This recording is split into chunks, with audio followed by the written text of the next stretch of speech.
Selamlar dostlar, hoş geldiniz. Yepyeni bir videoyla daha karşınızdayım. Bugün sizlerle garnizon konusunu inceliyor olacağız, garnizonu işliyor olacağız. Şimdi garnizon hesaba nasıl sahip olursunuz, ne yapmanız gerekiyor, ne yapmamanız gerekiyor, birazcık bunlardan bahsedelim. Öncelikle garnizon oynamak isteyen insanların doğrudan garnizona yönelmeleri mümkün değil. Veya bir hesabınız var, oynuyorsunuz, şehrinizi savunacak bir garnizona ihtiyaç duyuyorsunuz diye gidip işte martel kasıp şehrinizi savunacağınızı düşündüğünüz için bir Martel, Konstantin kasıp sadece ona yatırım yapmanız yine doğru bir şey değil. Garnizonun olayı şudur. Birliğinizde ya bir balina ya da bir az harcayan belirli bir gelişkinlik seviyesine ulaştıktan sonra gider ve bayrakları, kaleleri, geçitleri savunmak için garnizon komutanlarını kasmaya başlar. Bu anlamda yatırımlar yapar. Free to play'ler içinse bu süreç daha da geç olur. Çünkü alanda savaşacağınız komutanları daha tamamlamadan, yani alanda herhangi bir şekilde savaşamadan garnizon komutanını kasarsanız ancak şehrinizi ve bir tane bayrağınızı savunursunuz. Alanda da doğru düzgün savaşamadığınız için doğru düzgün kill kasamazsınız. Oyundan çok fazla zevk almazsınız. Yani garnizon olayı free to play'ler için oyunda belirli bir zamanı geçirmeniz gereken, yani en azından bir buçuk seneyi tamamlamanız gereken bir süreç sonrasında biraz daha garnizonlaşmanız gerekiyor. Para harcayan veya balinalar için de biraz daha yine aynı şekilde gelişimleri birazcık hallolduktan sonra, alanda savaşacakları komutanları hallettikten sonra yavaş yavaş tercih etmeleri gereken bir nokta oluyor. Bu yüzden de uzun süre biz oyunda garnizonda işte Martel YSG, Martel Konstantin ikilisini görüyoruz. Ama oyunun en etkili komutanları kimler bu alanda? Bakalım, inceleyelim istiyorum. Şimdi Zenobia ve Yi Sun Sin oyunun şu anda en güçlü garnizon ikilisi. Özellikle son Osiris Ligi maçlarında görmüşsünüzdür. Yani Osiris Ligi sırasında, şu andaki finallerden bahsetmiyorum. Ağırlıklı olarak takımlar mid lane savaşındaki Ark savaşına gitmeden önce YSS Zenobia ikilisini Zenobia önde olacak şekilde garnizona attılar. Zenobia'nın iyileştirmesi sayesinde çok fazla zaman kazanıp garnizon o şekilde oyalarken mid lane'in kazananı olmayı başardılar. Zenobia çok büyük etki yarattı. Aynı şekilde KVK'larda da yine Zenobia YSS gayet güzel işler yaptı. Bu arada Theodora da güçlü bir komutan. Ama Zenobia YSS şu anda Attila Take'da nasıl bir rally metasıysa garnizon metası olma yönünde koşarak ilerliyor. Bu anlamda garnizon oynayacak hesaplar için, yani bir yerden sonra artık piyadelikten garnizonluğa evrilecek hesaplar için nelerden bahsedebiliriz? Şimdi biliyorsunuz ki bir göç eşikleri var oyunda. 3 tane göç eşiği var.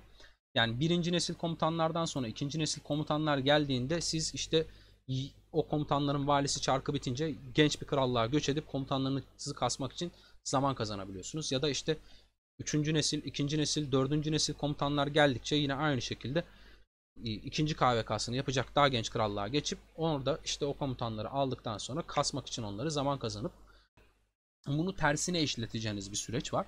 Yani garnizon olarak ne yapıyorsunuz? İşte hesabınızı 3. KVK'da, 4. KVK'da belirli bir gelişim seviyesini sağladınız. Önünüzde işte valiler gelecek, çarklar gelecek, vesaireler gelecek. Pasaportunuz var, herhangi bir sıkıntınız yok. Gücünüzle ilgili işte git gel yapabileceğiniz bir durumdasınız. Ne yaparsınız? Gidersiniz bir yaşlı krallığa. İşte oradan Kart Kralı'ndan Zenobia'yı, ondan sonra YSS'yi, Theodora'yı temin edersiniz. Ondan sonra geri kendi krallığınıza dönersiniz ve orada o komutanları kasarsınız ve o komutanlar oyuna gelene kadar hazırlayabilirsiniz. Özellikle Zenobia YSS'yi. Düşünsenize 3. KVK'da Zenobia YSS ile bir garnizon koyduğunuz zaman size rally açıldığı zaman parçalanacak o rally. Yani şu anda Attila Takeda'nın hani performansı güzel ama Zenobia YSS'ye karşı o kadar da iyi sonuçlar veremiyor.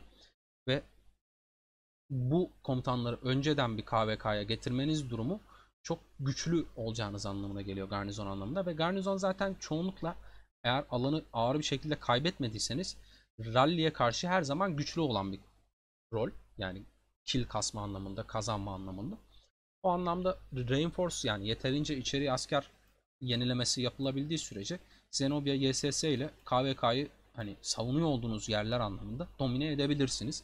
Çok güzel performanslar alabilirsiniz ve bir garnizon hesabını bu tarz işte iyi garnizon komutanlarına sahip olması, fulllemiş olması da onun Osiris Ligi'nde, Osiris maçlarında her zaman öncelikli tercih edilen insan olması anlamına gelir. Kalan noktada da işte kastığınız diğer 2 kıta, 3 kıta open field yapabileceğiniz komutanlarınızla da bazılarını işte rallilere atarsınız. Bazılarıyla alanda savaşırsınız. Gayet güzel, keyifli bir roldür garnizon oyunu. Yani garnizon oynamak aslında keyifli bir aksiyon. Ama işte hesabınızın belirli bir gelişkinlik seviyesine ulaşması lazım.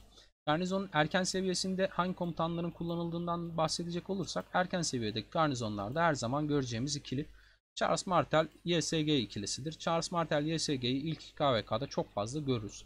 Ondan sonra ne olur?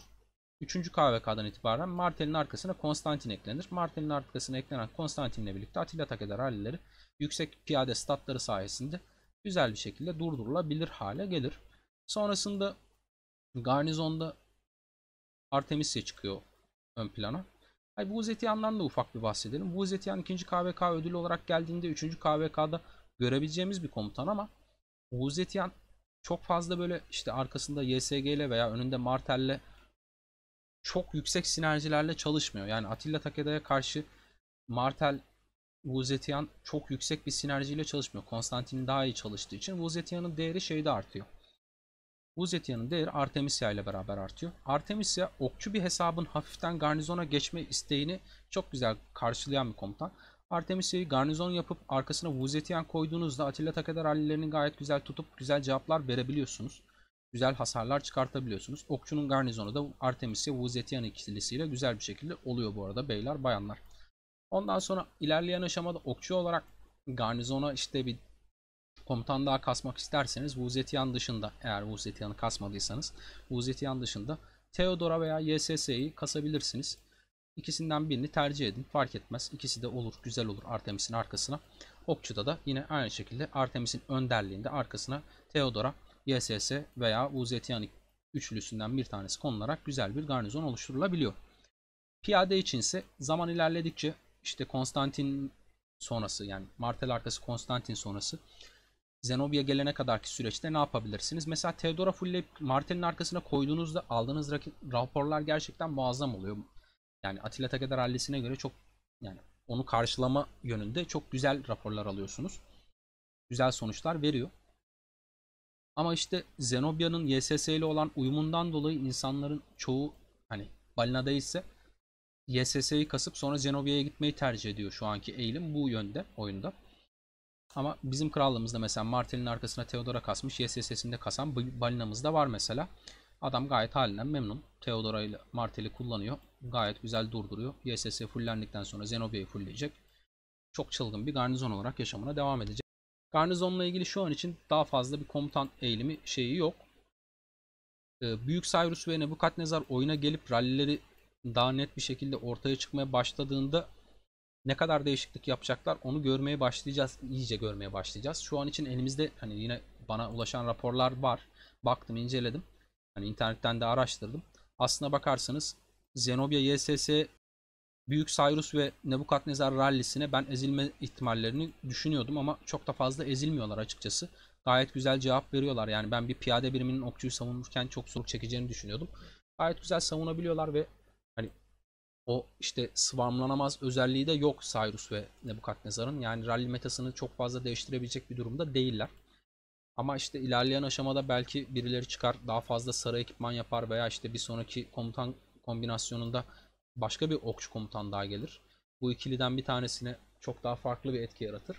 O zaman da alanda kartlar okçu adına daha fazla değişebilir. Ha, yine birazcık oyuna okçular bu iki komutanla alanda savaşırken çok rahat döndüler.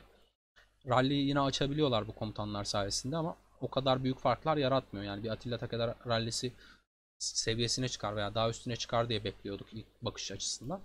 O aşamaya gelmedi.